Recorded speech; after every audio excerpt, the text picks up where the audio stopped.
ഇത് എന്നാ ഇത് വഴക്കും കരച്ചിലിന്റെയും ദിവസോ? ഇന്ന് കാലത്ത് മുതൽ അങ്ങ് രാത്രി വരെ ഈ വഴക്കും കരച്ചിലും തന്നെ. എല്ലാവരും കളിയാക്കലല്ലാതെ ഈ കണക്ട് ആവുന്നേ അങ്ങ് കാണുന്നേ ഇല്ല കേട്ടോ. ചിലരാണ് ഈ കണ്ണടച്ചിരിട്ടാക്കിക്കൊണ്ടിരിക്കുകയാണ്. നിങ്ങൾ കണ്ണ് തുറന്നിരുന്ന് കറക്റ്റ് ആയിട്ട് കണ്ടോളണേ. അപ്പോൾ hi friends, welcome back to raining voice. അപ്പോൾ ഇതൊരു റിവ്യൂ അല്ല, എന്റെ മനസ്സിൽ തോന്നിയ ചെറിയ കെണികൾ. കാലത്തെ തന്നെ കരച്ചിലുമായിട്ട് രേണു രംഗത്തെത്തിണ്ട്. ഞാൻ വിചാരിച്ചു ഇനി ഇന്നലത്തെ പ്രശ്നമാണോ, മറ്റേ ഇരട്ടപ്പേര് പ്രശ്നമാണോ എന്ന് വിചാരിച്ചു. അതൊന്നും അല്ല കേട്ടോ. വീട്ടിലെ കാപ്പിയും ബിസ്ക്കറ്റും മിസ് ചെയ്തു തുടങ്ങി, അതിന്റെ കരച്ചിലാണ്.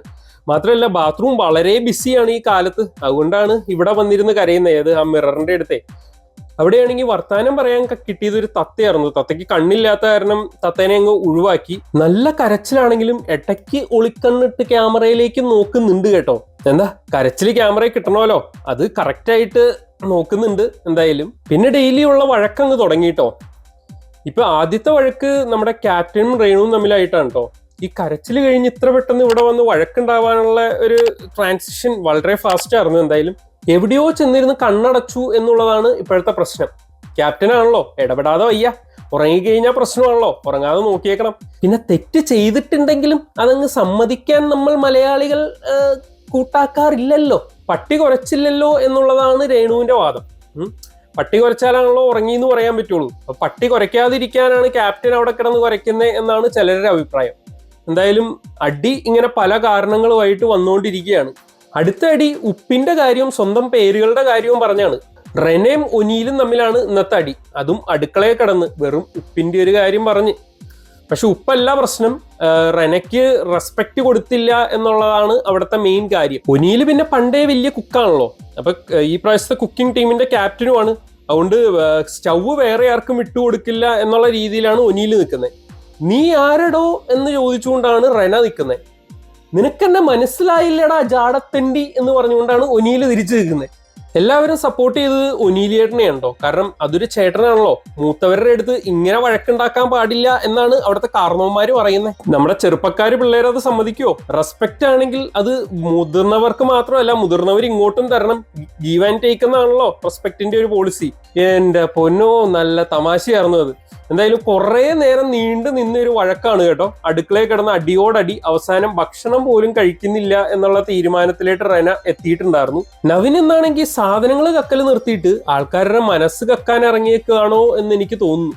ഓരോരുത്തരെ ചെന്നിട്ട് പാട്ടാക്കുന്നുണ്ട്. അവരുമായിട്ട് കമ്പനി ആവാനാണ് എന്ന് ആ വർത്താനം കേട്ടിട്ട് എനിക്ക് തോന്നുന്നില്ല.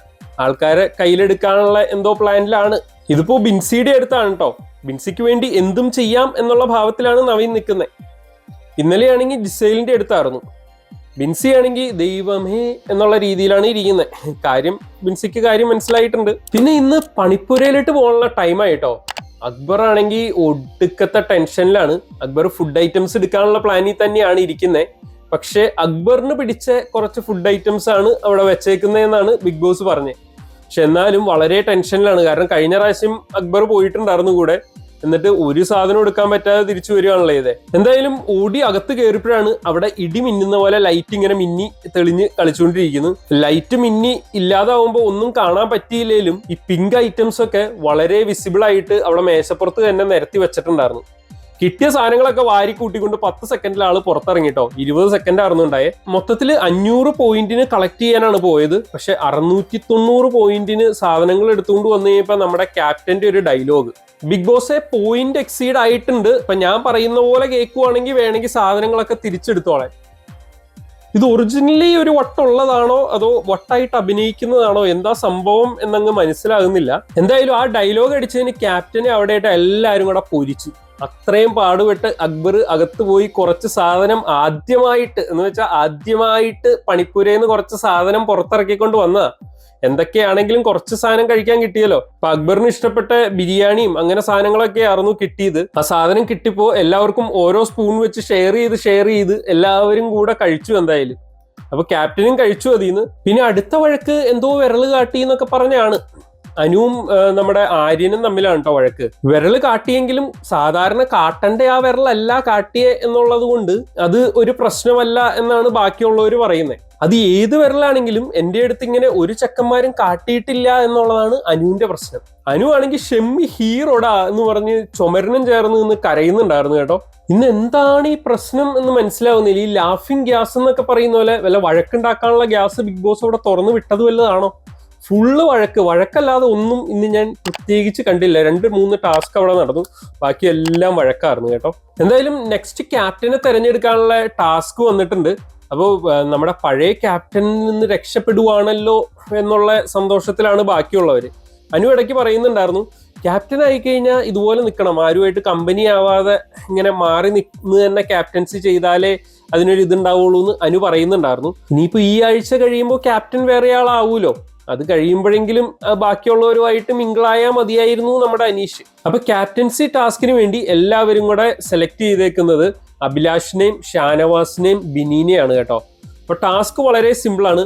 കണ്ണടച്ച് കെട്ടുക, എന്നിട്ടൊരു പാവേനെ മോളിൽ കെട്ടിയിട്ടുണ്ടാവും, 3 പാവേനെ.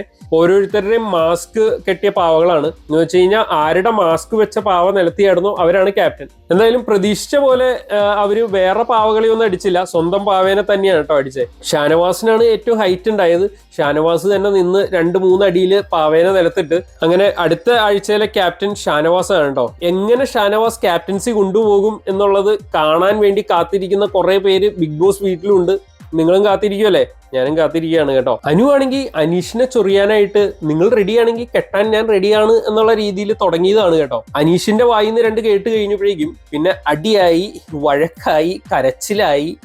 എന്റെ പൊന്നോ, ഇതെന്തോ പ്രശ്നമാണ്. ബിഗ് ബോസ് വീട്ടിൽ നിന്ന് മൊത്തം അടിയാണെന്ന് പറഞ്ഞില്ലേ, എന്തോ പ്രശ്നമാണ് അവിടെ. ഇനി ജയിലിലേക്ക് പോകാനുള്ള ആൾക്കാരെ സെലക്ട് ചെയ്യാനുള്ള ടൈമാണ് കേട്ടോ. അപ്പൊ ബിഗ് ബോസ് ആണെങ്കിൽ നമ്മുടെ ക്യാപ്റ്റന് ഒരു പവർ കൊടുത്തു, ഒരാളെ ഡയറക്റ്റ് ജയിലിലേക്ക് പറഞ്ഞു വിടാനുള്ള. അപ്പൊ ശരത്താണെങ്കിൽ ടാസ്ക് തുടങ്ങുന്നതിന് തൊട്ട് മുന്നേ അനീഷിനെ ഒന്ന് ചൊറിഞ്ഞുകൊണ്ടിരിക്കുകയായിരുന്നു. ക്യാപ്റ്റൻസി പോവുകയാണല്ലോ, അത് കഴിഞ്ഞിട്ട് ഇനി പണി ഞാൻ തരുന്നുണ്ടെന്നൊക്കെ പറഞ്ഞിരിക്കുകയായിരുന്നു.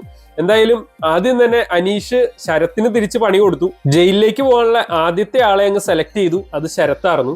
പിന്നെ ബാക്കി എല്ലാവരും കൂടി സെലക്ട് ചെയ്തത് അനൂനിയാണ് കേട്ടോ. അടുത്ത അടി കാലത്ത് ചക്കരയെ തേനയെ കളിച്ചുകൊണ്ടിരുന്ന നെവിനും ബിൻസിയും തമ്മിലാണ് കേട്ടോ. പുകഞ്ഞ കൊള്ളികൾ പുറത്തുള്ള ടാസ്കില് നേരെ ചെന്ന് കിടന്ന് ഉറങ്ങി, കൂർക്കം വലിച്ചുറങ്ങി എന്നുള്ളതാണ് പ്രശ്നം. പിന്നെ ബിൻസിയാണ് എടി പോടി എന്ന് വിളിക്കല്ലേ എന്നായി. ഈ എടി പോടിയൊക്കെ എന്നു മുതലാണോ എന്തോ തെറിയായി തുടങ്ങിയത്. എടി പോടി എന്ന് വിളിച്ചു കഴിഞ്ഞാൽ ചിലർക്ക് അങ്ങ് പൊള്ളും, എന്ത് ചെയ്യാനാ. എന്തായാലും എന്നോട് സോറി ഒന്നും പറഞ്ഞുകൊണ്ട് വന്നേക്കല്ലേ എന്നാണ് നെവി. ഞാൻ സോറി പറയില്ല, എന്റെ പട്ടി പോലും സോറി പറയില്ല, പട്ടിക്കുണ്ട് ഇതിനേക്കാൾ മാന്യത എന്നാണ് ബിൻസിയുടെ വാദം. ശനിയാഴ്ച ഇനി ലാലേട്ടൻ വന്നു കഴിയുമ്പോൾ ഈ വീട്ടിൽ നിങ്ങളൊന്നും ചെയ്തില്ല എന്ന് പറഞ്ഞേക്കല്ലേ കേട്ടോ.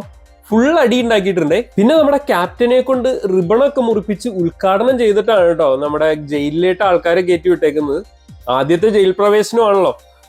മാത്രമല്ല ഈ പ്രാവശ്യത്തെ ജയിലില് ബാത്റൂമും ടോയ്ലറ്റും ഒന്നുമില്ല. അപ്പൊ ജയിലിൽ കിടക്കുന്നവരേക്കാൾ ബുദ്ധിമുട്ട് ക്യാപ്റ്റൻ ആയിരിക്കും.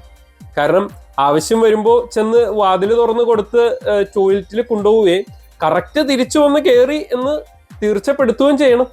അങ്ങനെ ഒരു പ്രശ്നമുണ്ട് ഈ പ്രാവശ്യം. പിന്നെ ജയിലിലുള്ളവർക്ക് കുശാലായിട്ട് കഞ്ഞിയും ചമ്മന്തിയോ അങ്ങനെ എന്തൊക്കെയോ വന്നു. പക്ഷെ പണി അതിന്റെ പുറകെ വന്നു.